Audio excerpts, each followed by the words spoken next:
Well, Alex, we've been waiting to say it all season long. The YD Red Sox are heading to the Cape Cod League Baseball Championship Series. The YD Red Sox win this one by a final score of 4-1. Really an all-around terrific performance by the Red Sox. First starting with the pitching, how good was William Montgomery out there on the mound today? Oh, he was fantastic. He did everything that you could have asked him to do. It was a perfect effort from Will Montgomery, perfect for the task at hand, and the bullpen did a great job closing it out, didn't give up any runs. And on the hitting side of things for YD, they're able to get runs early in this ball game. How crucial do you think that was to get the runs early and allow the pitching to kind of feel that confidence that they had with the lead? Honestly, looking back at the way this game played out, the Red Sox set the tone in the very first inning. Well, we thank you for tuning in on all our broadcasts this year. Make sure you tune in Thursday. We'll have the Cape Cod League Final for you, game number 1, as they'll play either Falmouth or Bourne. The series not set with Falmouth winning tonight, so that game will happen tomorrow, but we will have an off day to prepare for the championship series. Once again, our final score, the YD Red Sox win it 4-1. The road to the three-peat continues, and we'll see you there.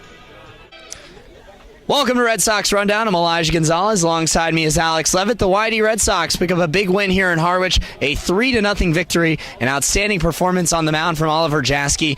In the field for YD, no errors in the ball game. Really everything going right. A great hitting performance by YD late in this contest. Brendan Skidmore, who I know you got a chance to talk to, one of those guys that really performed well. Tyler Houston, also with a huge RBI triple in the contest. For YD, everything seemed to go right today. And Skidmore talked about Tyler Houston's hit and how big that was. That triple that put the Red Sox in front. 3 hits today, as we said, for Brendan Skidmore, who is our player of the game, and Oliver Jaski with a fantastic start. He went 5 2/3 shutout innings, and then don't forget Calvin Fauché at the back end, a 6-out save tonight, preserving the shutout and earning some more BP for this YD pitching staff. The YD Red Sox now sit all alone in first place after the victory tonight in Harwich. I'm Elijah Gonzalez. That's Alex Levitt. We'll see you on Tuesday as the Red Sox host the Chatham Anglers. For Red Sox Rundown, I'm Elijah Gonzalez saying so long. Have a good night, everybody.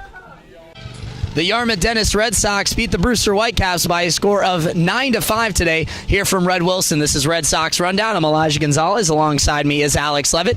Alex, the Red Sox able to push 4 runs across in the 8th inning, and that was the big difference maker for YD. Late in this ball game, they are so good in clutch hitting situations. Oh, they absolutely are. I mean, that's been the MO for this team all season. Get down late, but the bats come alive. Obviously, they put up 4 runs in the 8th inning after Brewster tied it in the top. There's not much more that you can ask for in the late innings from this offense, but really, this was a solid performance, especially late in the game from this offense. Yeah, and really for YD, so far on the year, the bullpen has been solid. Today, they struggled a little bit out of the bullpen, giving up the lead in this ball game. You know, really, they got a strong start, though, out of Connor Siebold. How many times are we going to continue to see strong starts out of YD pitchers? Because it just continuously gets better. Yeah, the starting pitching has definitely been a very strong point. That has been probably one of the 2 strongest aspects, along with this offense and clutch hitting for the Red Sox this year. The Red Sox will take on the Orleans Firebirds coming up tomorrow at Orleans at Eldridge Park. We'll be there for all the action starting at 7 p.m. For Alex Levitt, I'm Elijah Gonzalez. We'll see you next time on Red Sox Rundown. Hello and welcome to Cardinal Nation Postgame. I'm Elijah Gonzalez. That's Brendan Shave. The Otterbein Cardinals women's basketball team, they fall 72-67 today at the Reich Center against the Heidelberg Student Princes. And Brendan, a tough loss for the Cardinals, out-rebounded in this game 39-28. But the big story, the free throw shooting. Cardinals really did not shoot well from the free throw line in this ball game. Yeah, I mean, they really struggled from the free throw line, and, you know, ultimately it really cost them in the game as Heidelberg ended up taking the win. Yeah, it was really something that they struggled with. Also, the three-point shooting in this ballgame, the Cardinals shooting just 13% from beyond the arc in this game. That's not going to cut it here in the OAC. Yeah, especially not when you're playing a team like Heidelberg, who's basically right at your same level as far as the standings are concerned. Now, we talked about the turnovers for both sides. For the Cardinals, it was 15 turnovers. For Heidelberg, 16 in this ball game. Really a tough number for both sides, but Student Princes come out top in this ball game. Did you think some of the key turnovers really came for Otterbein at crucial moments? Yeah, I mean, with about 20 seconds left, we saw the turnover that really costed them the game. It was a pass, I believe, from it was the point guard, Cardinal, who tried to find Kirsten Taylor, and it just didn't work out. Yeah, it was a tough loss all the way around for the Otterbein Cardinals. Danny Kissel led the way in scoring for 21 points, and Kirsten Taylor with 15. If you're looking at bright spots for Otterbein, those two have to be at the top. Yeah, and Taylor Peifel did really well as well. I mean, she started off 4 for 4, slowed down a little bit, but then in the fourth quarter actually really started to pick it up. It was unfortunate they just couldn't get the win in the end. Well, the Cardinals fall 72-67. This has been the Cardinal Nation postgame show. I'm Elijah Gonzalez. That's Brendan Shave. Make sure to catch our broadcast coming up next week. We'll see you later. Welcome to the Cardinal Nation postgame show. I'm Elijah Gonzalez. Alongside me is Hayden Heilshore, and the Cardinals fall by a final score of 70-47. Also on the women's side, the Cardinals fall by a final score of 74-64 in that ball game. But Hayden, let's first talk about this men's game. And in this game, it really, from the start, was owned by the Crusaders. The Otterbein Cardinals made their runs when they needed to, but it never was really enough, and Capital really owned this from the opening tip-off. Yeah, they played well majority the whole game. They had good defense. They got some, and on the offensive side, they had some big points underneath the basket. It was just a different game. There was two different offenses, and Capital they had it tonight. Well, let's talk about the performance of Austin Schreck. 20 points in this ball game on 9 of 14 shooting. But on the flip side, for a positive for Otterbein, Brian McKenzie with 20 points in this game as well. But what did you see from Austin Schreck that he was doing well in this game to total his 20 points tonight? Well, he just seemed very comfortable. Unlike most of the players playing in this game early, it was a tough environment for both players. It's a crosstown rivalry, so there's fans here for both schools. He was 6 for 8 in the first half. And that continued on in the second half. He continued to be hot, and he just made some good plays underneath the basket, too. And now about this environment in this ball game. Of course, it was a great environment here at the Reich Center, and really the one and only time all year we normally see this sort of environment. But what did you think about the feel in this ball game for these guys on the floor? Great student sections on both sides. Oh, yeah, and it's great. I mean, it's different. It's different than football. College basketball, we play in this arena that's a lot smaller, a lot tighter environment, and it's just more intimate really when they got the stands full on both sides, both student sections here. And to mention, it was a good game in the second half too. To start, Otterbein had the lead at one point, but they just couldn't maintain that momentum, and they lost it. All right, well, that'll do it for us on the Cardinal Nation postgame show. I'm Elijah Gonzalez. That's Hayden Heilshore. And once again, the final score, the Cardinals fall 70-47. We thank you for tuning in here to the Cardinal Nation postgame show. Make sure you tune in to our next broadcast coming up for basketball and check out our schedule on Otterbein TV. Thanks again, and have a good night, everybody. Welcome to the Cardinal postgame show. I'm Elijah Gonzalez. Alongside me is Zach Bird. The Otterbein Cardinals fall by a final score of 73-57. A tough loss for the Otterbein Cardinals. Zach, really from the opening tip-off, we expected this game to maybe be a bit of a blowout, but the Cardinals, they hung with it for the first half, only trailed by 6, had a couple of nice runs in that first half. What did you see in that first half that the Cardinals did well? Well, they were able to attack inside. You could see Austin Springer, he was aggressive. He was able to get to the free throw line, I believe, 4 times in the first half, and the free throws were definitely what kept him in the game throughout. Yes, Springer got to the line 9 times in this ball game for the Otterbein Cardinals, and it was a key part, had 17 points, was the only scorer in double figures. But the story of the game, and not only that, the story of the season, they didn't really have anyone that could step up and get the big buckets when they needed to. We saw the lead was at double digits. They were trying to cut it down a little bit lower just to make this a game that they could maybe claw their way back in. They just were unable to do it, and that seems to be the story of the year. Yeah, they had a lot of good open shots. I mean, they shot very poorly from the three-point line. I believe they shot 20%. So, I mean, they had a lot of open shots. They just weren't able to make them. And now on the Mount Union side of things, it was a couple of guys that had very solid games. Tommy Stenger being one of those guys leading the scoring for the Mount Union side with 17 points as well, tying Austin Springer for a game high. What did you see out of Tommy Stenger that he did very well in this ball game? I mean, he definitely came out aggressive. He saw when he had his shots, and they were able to find him when he was open. He just took the three, and he was able to drain them. And now for Mount Union, they played very solid on the defensive end. We saw them mix up the defenses. The Cardinals went mostly 2-3 in this ball game, but Mount Union, they switched it up from 2-3 to man-to-man. Did you think that defense kind of stifled the Cardinals a little bit? Yeah, I don't think they kind of expected it when they came out in the second half, but, I mean, like I said, they had a lot of open shots, and they just weren't able to make them. All right, well, that'll do it for the Cardinal Nation postgame show. Once again, the final score, the Otterbein Cardinals fall by a final of 73-57 here at the Reich Center. The Cardinals end their season with a record of 7-18 and 3-15 in the Ohio Athletic Conference. That'll do it for Otterbein men's basketball and for their season. Make sure to stay tuned for the rest of our TV schedule on Otterbein.tv. Thank you. I'm Elijah Gonzalez. That's Zach Bird, and that'll do it for us here at the Reich Center.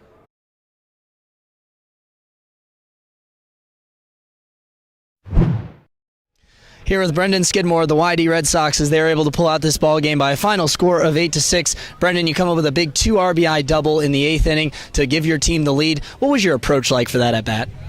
Honestly, I was just looking to hit a ball hard. Luckily, I was able to hit a gap and get a few runs in and give us the lead. But all day long, just a lot of clutch hitting by our team, so I'm proud of us. And now you guys are now 12-0 when leading after 6 innings, and really late in ball games is when you guys have come up with the big wins. How have you guys been able to persevere late in ball games and get these late leads? We just don't give up. We don't lose focus. We stay confident with our approaches, and that's been clear through the last few games. We're attacking pitches, and we're getting the job done when we're up late in the game. What's the key to continuing the success? You've now won 10 of your last 13 ball games. You're sitting in second place all by yourself. How are you guys going to be able to continue that success moving forward? Just keep pitching the way our stars have been doing it. Our bullpen's been locked down late in the game, and late clutch hitting. We're going to live by it. Congratulations on the win, Brendan. Thanks for joining us. Thank you. Here with Oliver Jaske as the winning pitcher in today's ball game. Oliver, you had 8 strikeouts in the contest, gave up just 3 hits. How are you able to command your pitches today? You know, all the pitchers that did well today, they just threw strikes and let the defense play, and I thought we did a real good job of doing that. And also, you talk about the pitching, but also the hitting as well. You guys got double-digit hits as well. How nice is it as a pitcher to have your offense produce that way? I love it when the offense does that. It lets the pitcher relax way more, and it's good. It was a good day for our team. You guys have a big game coming out tomorrow against Harwich. If you guys win that game, you'll be in first place for the first time all season. What's the key to continuing the success that you guys have had already? Our pitchers just need to keep throwing strikes, and we need to keep putting good at-bats together, and that's the key. I think we'll do it. All right, well, thank you, Oliver, and I know your teammates behind you are having a little bit of fun, but congratulations on the win and best of luck tomorrow. All right, thank you. Appreciate it. Here with JJ Schwartz of the YD Red Sox. And JJ, you're getting here on the Cape now. You've had a few games under your belt. What's this experience been like just being here on the Cape? Yeah, it's really awesome. I mean, a lot of the guys here aren't used to the weather, so it's really nice to be able to come out here in the summer and just play in this cool weather. And there's a lot of good competition, especially on our team. There's a lot of good guys, and we bring out the best of each other. Here at Fenway Park today, definitely another cool experience here on the Cape. You guys getting to have your pro day here. What's this experience going to be like here taking BP at Fenway? Yeah, this is awesome. I mean, this is going to be something we'll never forget. A lot of us aren't going to, be able to play here, again. So, it's a memory we're going to have to cherish for the rest of our lives, and it's really cool to come out here. And looking forward to the rest of the year. Obviously, you guys sitting in second place right now. What's the key to continue the success that you've had, winning 9 out of the last 12? I just think the chemistry of the team is getting a little better. Now that our roster is kind of set in stone, I think we're just playing a lot better and clicking, and the pitching's pitching a lot better, and the hitting's come a long way. Now, we had some mini golf going on yesterday with some of the housemates. What's the key to getting your mini golf game back to the top? Because we know that Tyler and JJ Muno are kind of beating you right now. What's the key to getting that back on top? They beat me 1 round, so I wouldn't consider them beating me this whole summer. But I think it's all about repetition, and once you know the course, then you know how to play the shots. All right, well, thank you, JJ, for joining us here. Thank you. All right, the YD Red Sox win the 2016 Cape Cod League title. Coach, another Cape Cod League title to put to your resume, and really just talk about this group of guys. Now the 3rd time in a row that you guys have won it, but what is so special about this 2016 group? That they played so hard all year long. I don't know how many days Kevin Smith had off at shortstop, but he was still playing really hard at the last game. Persinger came in and he helped us out. The pitching was very good. Salmons comes in and throws a gem tonight.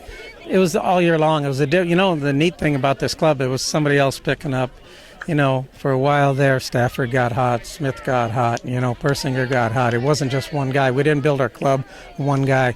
I needed all 28 guys to get this done, and that's what happened. And from start to finish, Coach, this ball game was your guys from the beginning, able to push across a few runs early and then just able to hang on the rest of the way. What does that say about this ball club and just being able to hang on in this ball game to win it 3-0? I think they scored first in every one of these games in the first inning, and that sets the tempo of the game, I think. And when you're chasing, it's a little bit tougher than when you got a lead.